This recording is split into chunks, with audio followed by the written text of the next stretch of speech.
Merci de rappeler cela. Et les permis, il n'est écrit nulle part que pour retirer un permis, il faut mettre le motif du retrait du permis. Par contre, un permis ne peut pas être retiré sans que les raisons pour lesquelles le permis a été retiré ne soient justifiées. La plupart des permis sont dans des états de manquement par rapport au code minier. Et nous avons envoyé avec nous le code minier, mais les articles qui ont été mentionnés, si vous avez vu le décret qui a été pris, ce sont essentiellement quelques articles, c'est notamment l'article 3 qui parle du droit de propriété de l'État, l'article 34 qui parle des débuts d'exploitation d'un permis, l'article 77 qui parle des situations de renouvellement d'un permis, il y a l'article 82 qui parle de la fin des titres miniers et autorisations, et l'article 88 qui parle des retraits des titres miniers plutôt et des autorisations, et l'article 89 qui parle de l'extinction des droits et obligations des titres. Donc l'ensemble des permis qui ont été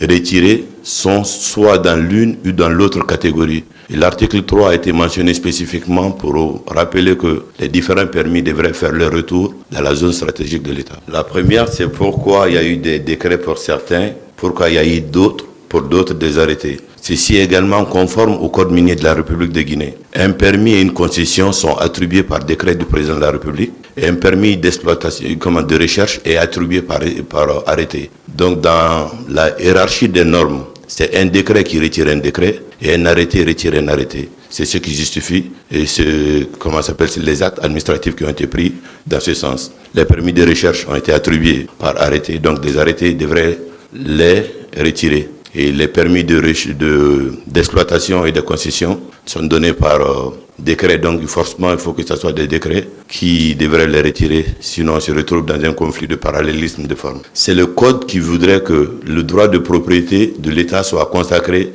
quand un permis est retiré. Voilà pourquoi l'article 3 du code minier a été acté dans l'article 1er du décret. Donc ces permis qui ont fait leur retour dans le portefeuille de l'État voudrait dire désormais que ça devrait être suivi avec une attention particulière. Et le point qui devrait nous réjouir dans tout ça, c'est que autant garder nos ressources, attendre de les exploiter correctement que de les voir dilapidées et vandalisées sans que nous ne puissions avoir aucun contrôle. Voilà pourquoi stratégiquement, il faut avoir un œil dessus. C'est dans l'intérêt de tous, surtout du peuple de Guinée. Je rappelle surtout que cette décision, elle est très courageuse et elle est vraiment très louable en termes d'actes posés. Et rarement on a vu ce type de courage et au niveau des décisions prises au niveau étatique en Guinée. Prendre la décision en une semaine de retirer 150 permis, il faut être Mamadi Doumbouya pour le faire. Merci. Un autre point important, vous ne verrez aucune procédure ailleurs, nulle part liée à ces premiers permis parce que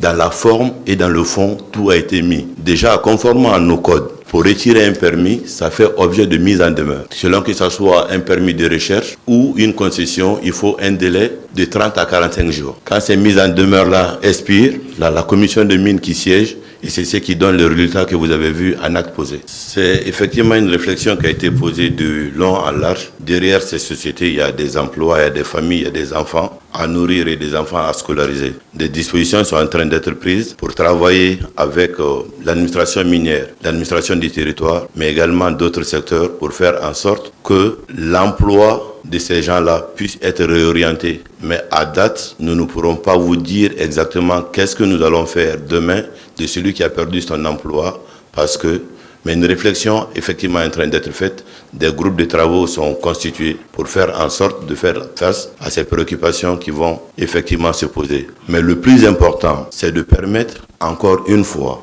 de faire en sorte que l'intérêt de tous les fils de la Guinée soit préservé, en faisant en sorte que celui qui exploite illégalement nos terres, on arrête son travail et faire en sorte que son travail-là ne bénéficie pas qu'à la personne pour laquelle on a retiré, mais que ça bénéficie effectivement à la Guinée. Quand ça bénéficie à la Guinée, derrière, c'est tous les Guinéens aussi qui profitent des retombées de ceux qui devraient être réorientés. Forcément, l'objectif stratégique, c'est de faire en sorte désormais que ce qui est dit corresponde à ce qui se fera sur le terrain.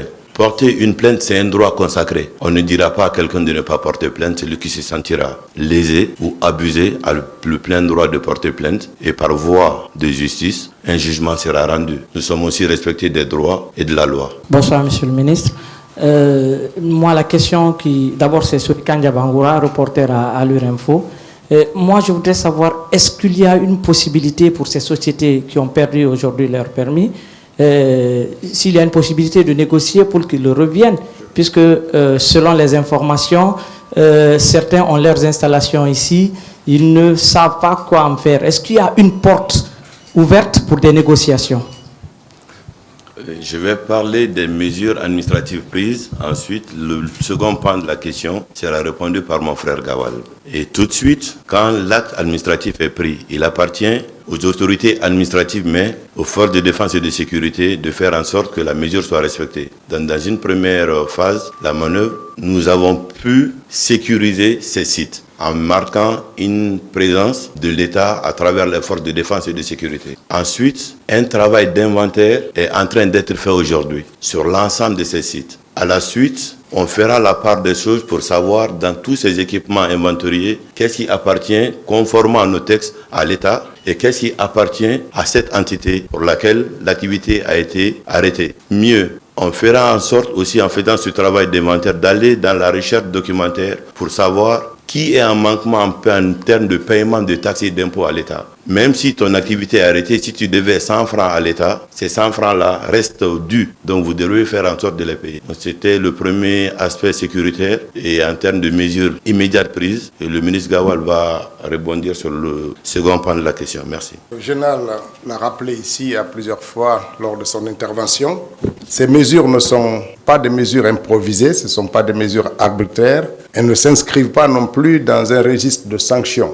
Mais l'objectif est de reconstruire le secteur minier pour le rendre plus performant, plus crédible et donc respectueux des règles. Il ne faut pas oublier que de ce dont nous parlons, ce sont des contrats. Alors des concessions, des contrats de recherche ou autre chose. Ça veut dire des engagements que deux parties prennent. Lorsqu'une des parties est défaillante, les procédures judiciaires, notre code minier offre des mécanismes pour l'État de rentrer dans son droit ou la société contractante lorsque celle-ci sent qu'elle est lésée pour rentrer dans son droit. Il s'agit donc de veiller à une bonne application de nos textes de loi et envoyer aussi un message positif à tous les investisseurs en disant que la Guinée va être de plus en plus attentive sur les contrats qu'ils font pour faire en sorte que les gens puissent respecter leurs engagements. C'est facile de venir en Guinée, dire, si c'était facile de venir en Guinée hier, dire oui, je m'engage, donnez-moi une concession, je vais investir 20 milliards de dollars pour mettre en valeur les ressources qui sont là, et puis le contrat est signé et la personne reparte. Des années passent, des années s'écoulent, à la recherche peut-être de meilleures opportunités de spéculation comme quelqu'un d'entre vous l'a souligné. Et puis la Guinée, son économie s'arrête, ses espoirs s'amenuisent, il ne sera plus possible. Le président de la République tient à ce que lorsque vous signez un engagement, ou que lui il signe un engagement au nom du peuple de Guinée, que l'engagement soit respecté par les deux parties pour que chacun puisse s'acquitter. Donc ce n'est pas un exercice de punition, c'est un exercice de transparence et de reconstruction de nos relations économiques pour faire en sorte que tout ça là nous serve. C'est très important de le voir comme ça. Maintenant, lorsqu'il y a rupture de contrat, le général l'a rappelé également, chacune des deux parties a la possibilité de faire recours lorsqu'elle estime qu'elle est lésée dans la procédure. Maintenant, ça ne met pas fin aux engagements antérieurs. Ça veut dire que si une société était engagée annuellement à payer à l'État une somme en termes d'impôts, en termes de contribution au développement local, en termes d'emploi, ces engagements-là nous veillerons à ce qu'ils soient respectés. Il ne s'agit pas d'effacer. Maintenant, l'autre question, c'est de dire est-ce que les gens-là peuvent revenir? Mais quand on va remettre sur le marché des mines, le marché des contrats miniers ou des concessions, ça sera associé à des conditions. Ceux qui seront prêts ou rempliront les conditions-là, il n'y aura pas. Parce qu'on n'est pas dans le régime de sanctions, encore une fois, on est dans le régime de la reconstruction de notre tissu économique et de renforcement de notre souveraineté sur les domaines qui nous appartiennent. Donc c'est très important de le voir. Si demain, vous remplissez les conditions qui font que vous devez reprendre encore une concession, on ne s'opposera pas en disant que hier vous avez été sanctionné.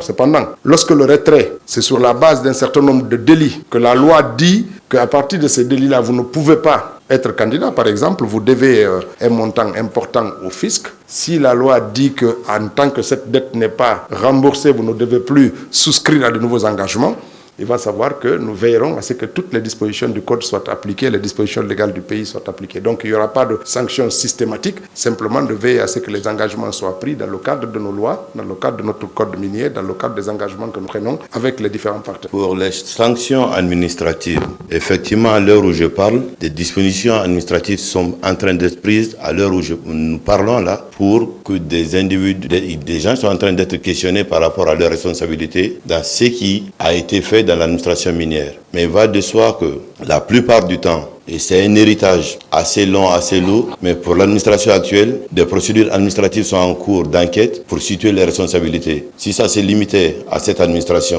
l'enquête se limitera. Si ça devrait aller au-delà de cette administration, pour aller questionner ceux qui ont eu cette responsabilité par le passé, ils seront également entendus pour situer les responsabilités. C'est effectivement en cours, je peux vous le confirmer. Et l'autre question, c'était de savoir par rapport aux transactions d'or, si la commission des mines. La commission des mines, c'est elle qui statue pour attribuer un permis ou pour retirer un permis. C'est un élément de décision à la disposition du ministre des Mines. Selon qu'il s'agisse d'un permis d'exploitation ou d'un permis de recherche, c'est l'élément de décision qui est mis à sa disposition pour prendre la décision. Et des transactions d'or, on en a également entendu parler, mais dans la plus grande transparence, il y a eu beaucoup plus de vagues, de bruit, de spéculations, de diffamations que réellement ça s'est passé sur le terrain. L'or de la Guinée, on sait où ça se trouve, c'est dans les mains de qui. On a récupéré une bonne partie. Ce qui reste, on sait comment et quand récupérer. Mais il y a eu beaucoup de vagues, il y a eu beaucoup de bruit pour rien. Souvent, on n'est pas là pour répondre à tous les coups. Le rôle des dirigeants également, c'est d'écouter et apporter des solutions. Ces solutions-là, nous les apporterons tous les jours quand ça sera possible. On ne sera pas là pour répondre à tous les bruits qui passeront dans la société parce que quelqu'un voudrait juste faire entendre. Il y a eu beaucoup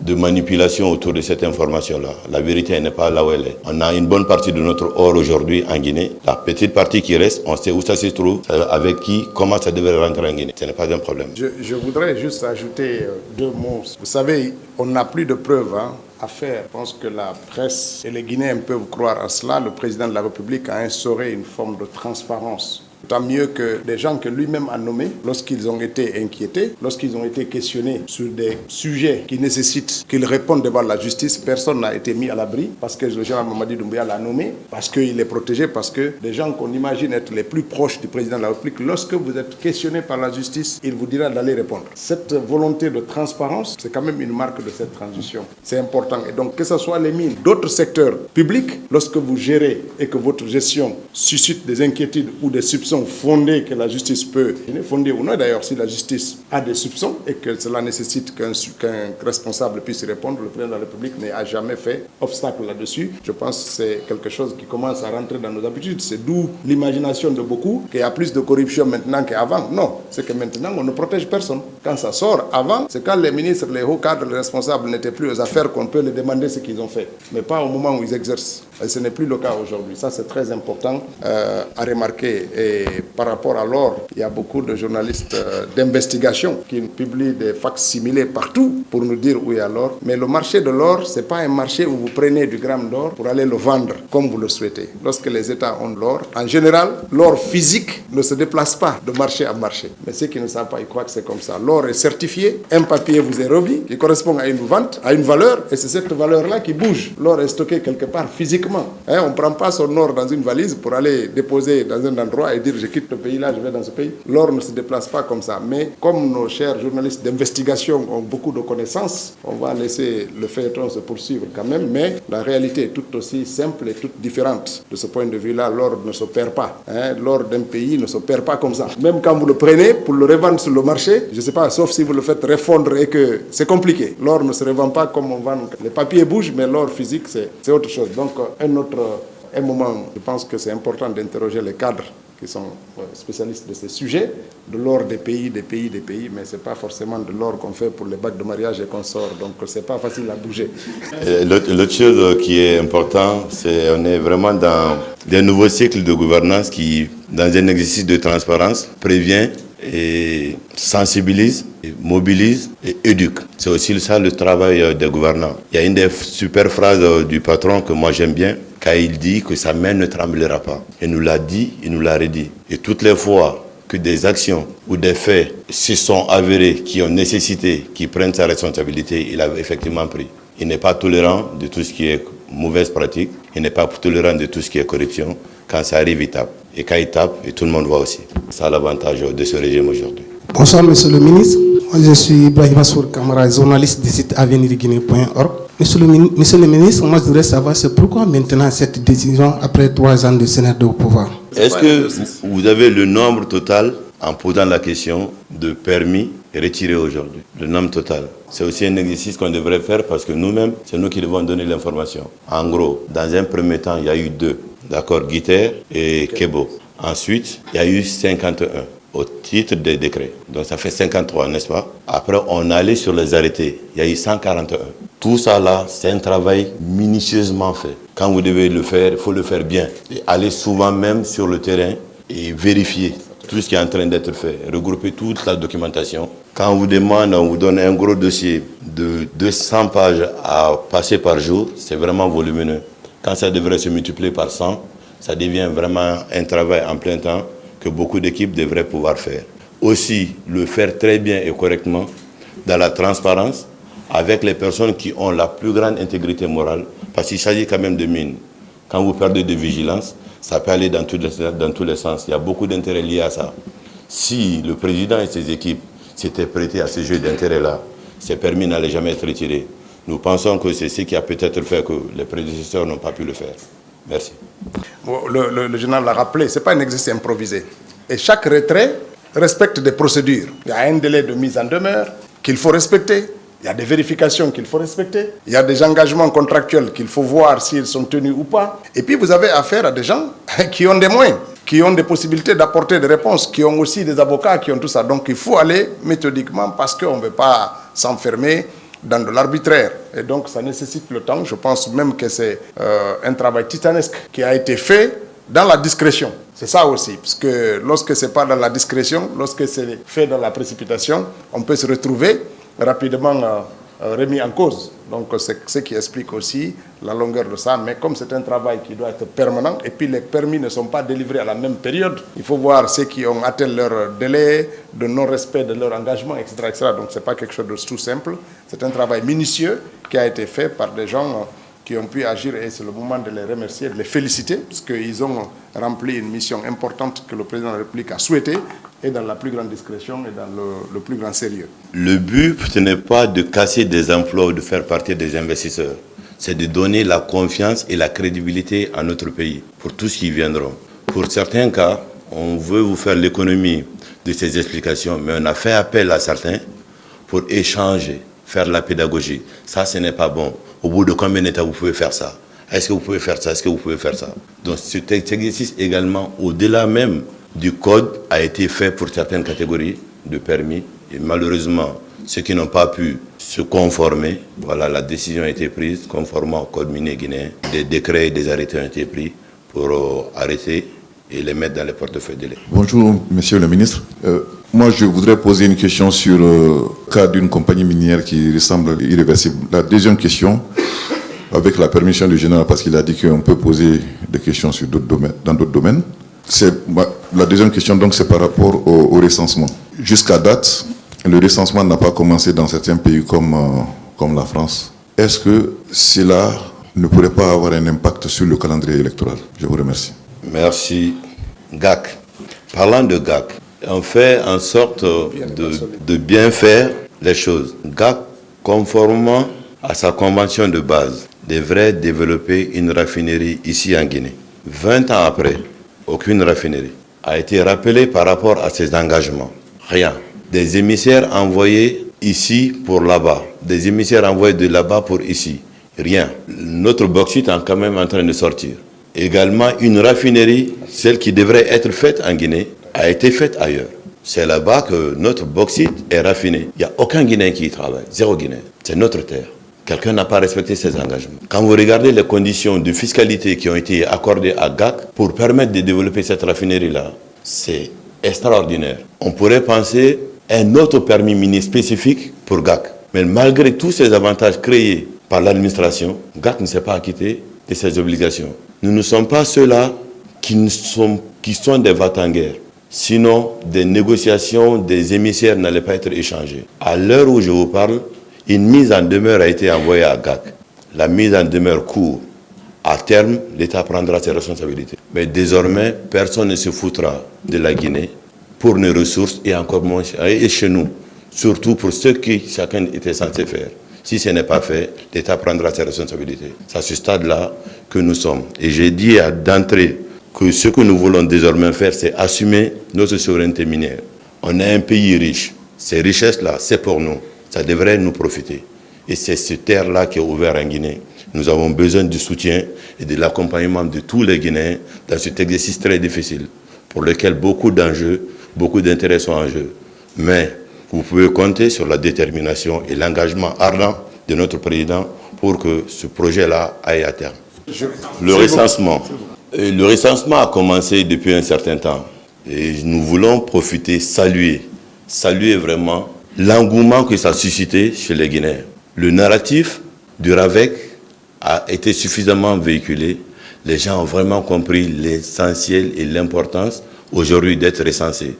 Au-delà de faire un vote demain, mais il faut que nous puissions avoir de la situation d'effectifs de notre pays pour pouvoir développer les politiques publiques. Ça a vraiment été compris. Partout, il y a de l'engouement. Ici, jusqu'à l'intérieur, nous sommes allés dans nos villages les plus reculés pour voir l'engouement que ça suscite. Et à côté de ça, nous avons également quelques petites difficultés terrain en termes de mise en œuvre que nous essayons tous les jours de corriger.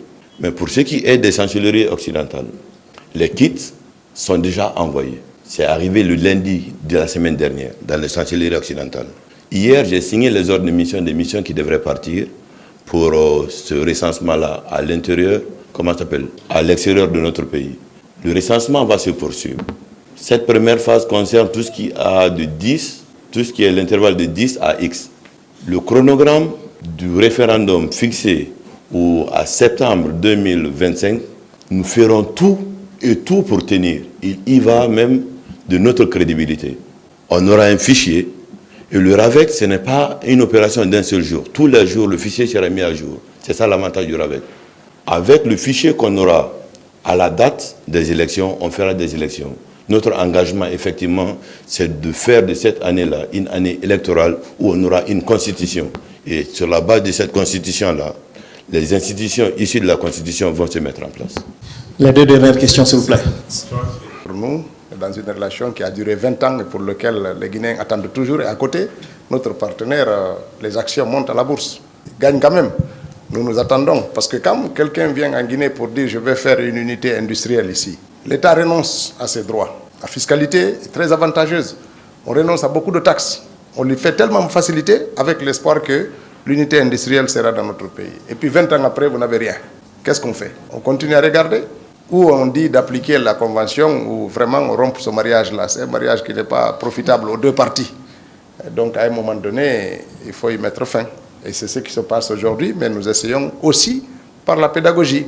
Il n'y a ni brutalité, ni précipitation dans la remise en cause de dans le rappel des engagements qui ont été pris de part et d'autre. Donc c'est important. Bonsoir, monsieur les porte-parole, c'est Mamadou Lamine Bari de Reflet Guinée. Ma première question, quand on parle de retrait des permis miniers, c'est une question essentiellement technique. Pourquoi le ministre des Mines n'est pas à vos côtés pour défendre une telle décision? Que répondez-vous, mon général Amara, à ceux qui pensent que toutes les questions minières seraient gérées depuis la présidence de la République? L'autre question, c'est par rapport donc à la tenue des élections. Vous venez de réitérer que 2025 sera une année électorale. Est-ce que les élections auront lieu, les législatives et la présidentielle auront lieu au mois de décembre, et est-ce qu'elles seront couplées? Je veux qu'on parle du factuel. On parle du factuel. Ici, devant vous, vous avez deux porte-paroles. Un du gouvernement, un de la présidence. Nous sommes assez représentatifs de nos deux institutions. C'est au nom du gouvernement et de la présidence que nous sommes devant vous. On aurait pu avoir tout le gouvernement ici. Mais le gouvernement nous a mandaté, la présidence nous a mandaté pour venir nous prêter à cette question. On a bien parlé de recensement tout à l'heure. On aurait pu venir avec le ministre de l'administration du territoire, mais aussi le coordinateur du RAVEC pour répondre aux questions du RAVEC. Si le ministre, il sera forcément en face de vous, à l'épreuve de on fait le point très rapidement. Il y a aussi une autre émission que le porte-parole est en train de mettre en place où ils viendront répondre aux différentes questions. Mais quand il est question de porter la voix d'un gouvernement que ce soit ici ou partout dans le monde, c'est un domaine réservé à quelques individus qu'on appelle porte-parole soit de la présidence ou du gouvernement. C'est ce qui justifie aujourd'hui notre présence parmi vous. Et ce n'est pas pour faire de l'ombre à qui que ce soit. Si vous avez besoin de lui, on pourra créer des contacts effectivement pour que vous puissiez être en contact avec lui, lui poser toutes les questions que vous désirerez. Il les répondra avec tout le respect dû à votre rang. Mais ce qu'on vous dit sur les mines aujourd'hui, c'est parti effectivement d'une production intellectuelle que lui et ses équipes ont mis à notre disposition. C'est ce qui nous permet de venir vous parler de la question mine. La présidence de la République ne gère pas que des mines, ça gère un État. Un État, c'est les routes, c'est les hôpitaux, c'est également l'électricité, c'est les mines et tout ce qui est lié à la vie d'une nation. Quand les questions de la nation ne peuvent pas être discutées à la présidence de la République, ça veut dire qu'on ne peut pas compter sur cet État-là. Donc nous assumons le fait que toutes les questions stratégiques qui concernent la vie de notre nation puissent être gérées avec la plus grande autorité, mais également la plus grande transparence grâce à la vision, à la détermination de notre champion, que nous apprécions très bien. Sinon, il va y avoir un laisser-aller que nous ne souhaitons pas. Toutes les questions qui concernent la vie de la nation, normalement, devraient être discutées à la présidence de la République. C'est le sens de la gouvernance. Prévoir, ordonner et contrôler. Notre président, il a une vision. Cette vision, il met en place, il contrôle, il ordonne de faire ce qu'il devrait faire. Et quand c'est fait dans l'application, il contrôle la bonne exécution. Et c'est ce qui nous permet d'atteindre des résultats extraordinaires que vous voyez depuis 3 ans en Guinée. Les élections, on a un engagement ferme qui a fait objet d'un décret. Le référendum, on va le tenir le 21 septembre de cette année. Quand on a une constitution, sur la base de la constitution, on va organiser des élections. Je l'ai dit tantôt sans être plus détaillant, que toutes les institutions issues de la nouvelle constitution vont être mises en place. Ce qui devrait se faire par élection, effectivement, va se faire. J'ai entendu récemment, c'est pour revenir sur une prise de parole du Premier ministre, chef du gouvernement, qui a dit que cette année, on va coupler telle élection et telle élection. En tant que porte-parole de la présidence, je ne suis pas en mesure de vous donner une date des élections, mais nous voulons faire de cette année, conforme à la déclaration du chef de l'État, une année électorale. Et la première des choses, c'est d'avoir une constitution. Quand nous aurons une constitution, on va faire des élections. Vous voyez aujourd'hui l'engouement et tout ce que ça suscite d'aller vers des élections. Nous aussi, on le ressent puisqu'on vit parmi vous. S'il y a demain une élection, heureusement, et nous le souhaitons vivement, nous voulons un État bâti sur une constitution. À l'issue, on va mettre des institutions en place. Le président sera élu, on aura une assemblée nationale, on n'appellera plus notre CNT, on va l'appeler Assemblée nationale, ainsi de suite, toutes les institutions issues. Nous voulons effectivement aller vers une normalisation.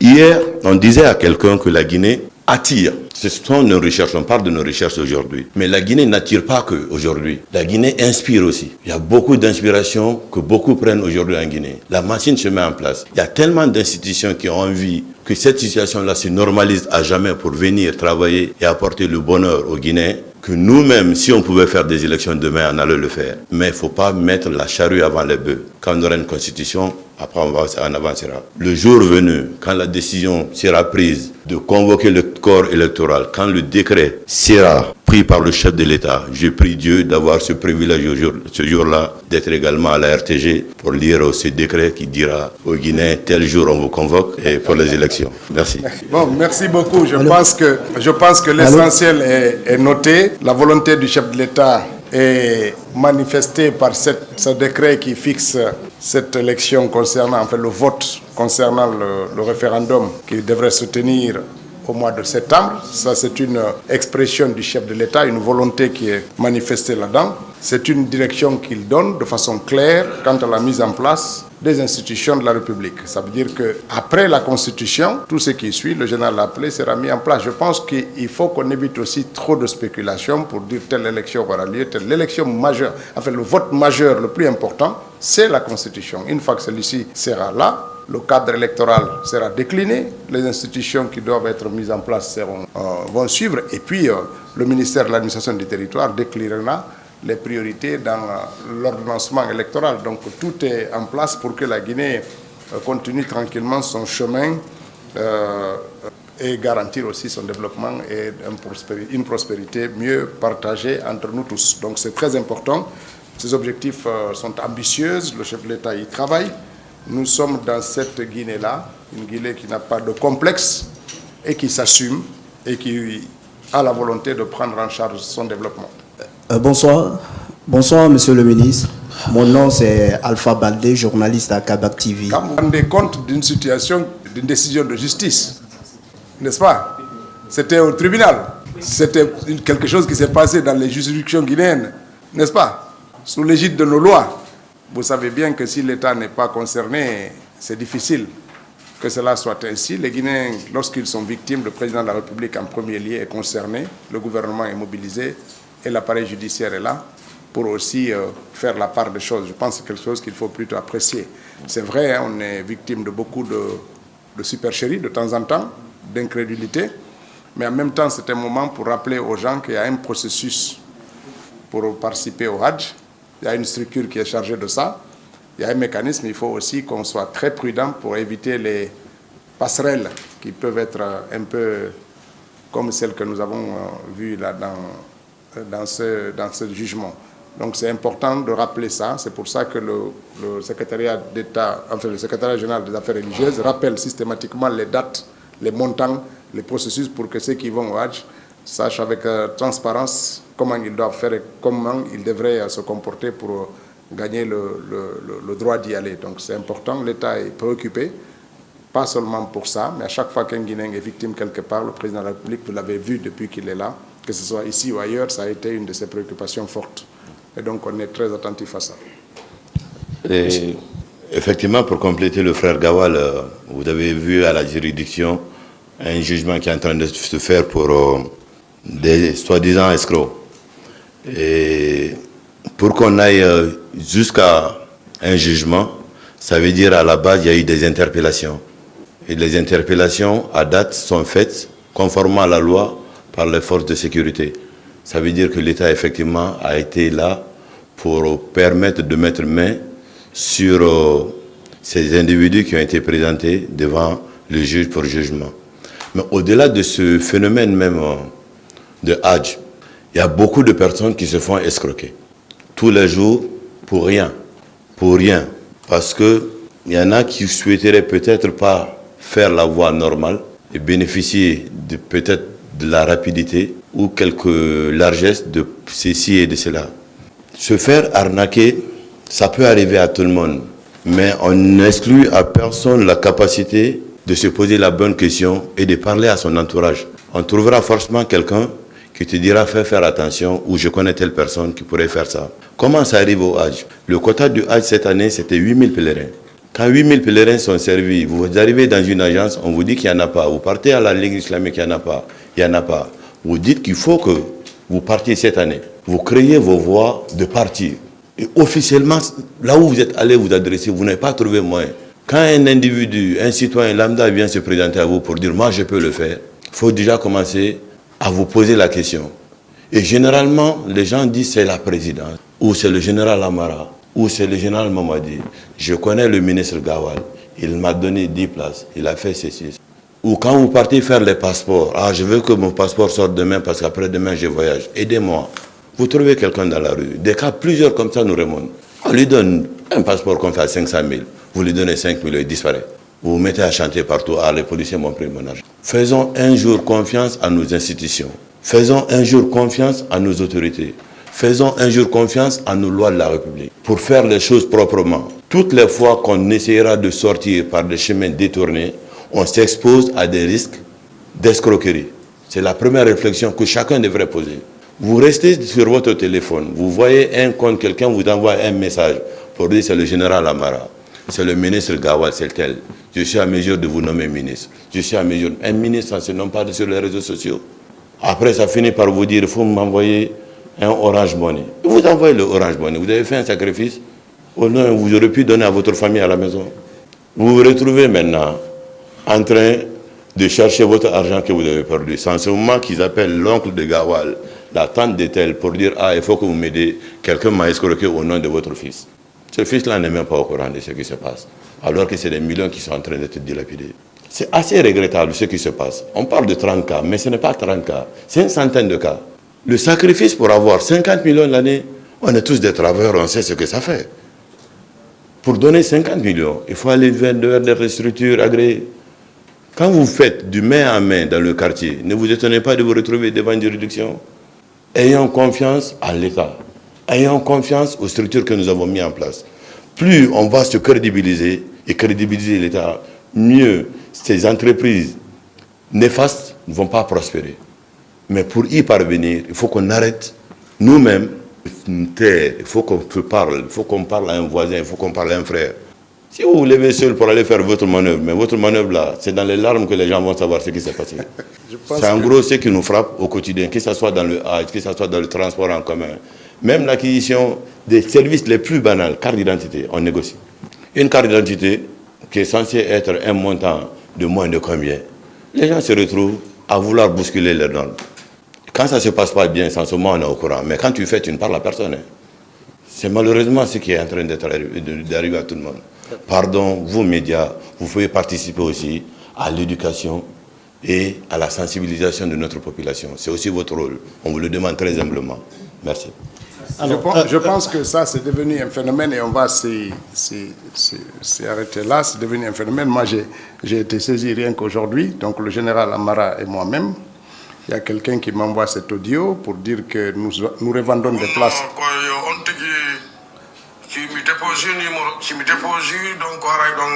Ça, c'est censé être ma voix.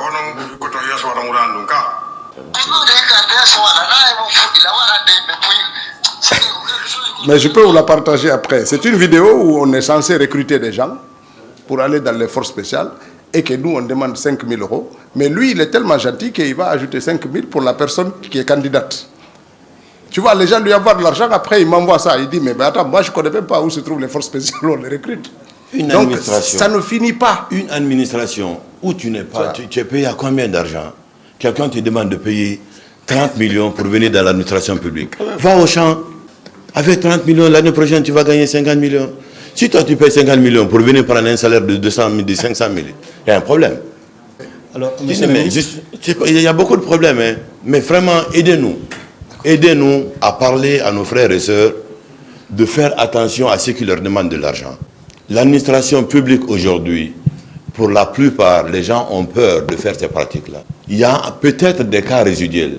Quand il y en a, dénoncés, on prendra des dispositions. Mais pardon, ayons confiance en notre administration. Et aux procédures. Et aux procédures, pardon. Le gain des délais peut nous envoyer à des conséquences que nous ne souhaitons pas. Ça aurait dû être la dernière intervention, mais permettons à la dame de poser sa question. La presse un peu... Oui, madame, allez-y. Bonjour à vous, messieurs les ministres. Je suis Buntura Bibangoura, stagiaire à l'Agence guinéenne de presse. Ma question concerne le PN-RAVEC. Vers la Baluée, il y a beaucoup de points de recensement qui sont encore bourrés de monde. Pourtant, l'État guinéen a dit que la date limite, c'est le 30 de ce mois.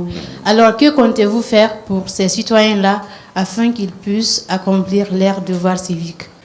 Déjà, c'est de rappeler, excusez-moi, en général, c'est de rappeler d'abord aux uns et aux autres que nous ne sommes pas encore au 31 de se bousculer pour y arriver. Mais il a aussi été rappelé ici que le PN-RAVEC, ce n'est pas un processus qui s'arrête au 31 mai. C'est un processus permanent, puisqu'il s'agit d'élaborer un fichier d'état civil. Vous comprendrez que ça concerne actuellement que les personnes de 10 ans et plus, mais l'année prochaine, on aura encore des gens de 10 ans, on aura après l'année suivante, etc., etc. Donc c'est quelque chose de permanent. Mais pour cet exercice-là, si l'intérêt est nécessaire, ce n'est pas exclu que l'administration du territoire décide de prolonger les délais pour faire en sorte que le maximum des Guinéens, si ce n'est pas la totalité, puissent être dans ces bases de données. Donc c'est quelque chose qui est important, mais déjà encourageons les uns et les autres à aller se faire enrôler dans les délais impartis. Si c'est prolongé, c'est tant mieux. Les retardataires pourront continuer, mais il ne faut pas que les gens restent à la maison avec l'idée que ça va être prolongé. Allons hâtivement, rapidement, maintenant nous faire enrôler. C'est d'abord l'intérêt et la communication que le gouvernement tient. Mais si c'était nécessaire, ça pourrait être prolongé parce que la volonté, encore une fois, c'est de faire en sorte que tous les Guinéens se retrouvent dans ces environnements-là pour d'autres services que la question électorale, pour que l'on puisse se compter, pour que l'on puisse bénéficier d'autres services de l'État. Donc c'est important. Il faut que les gens se mobilisent et que la mobilisation continue.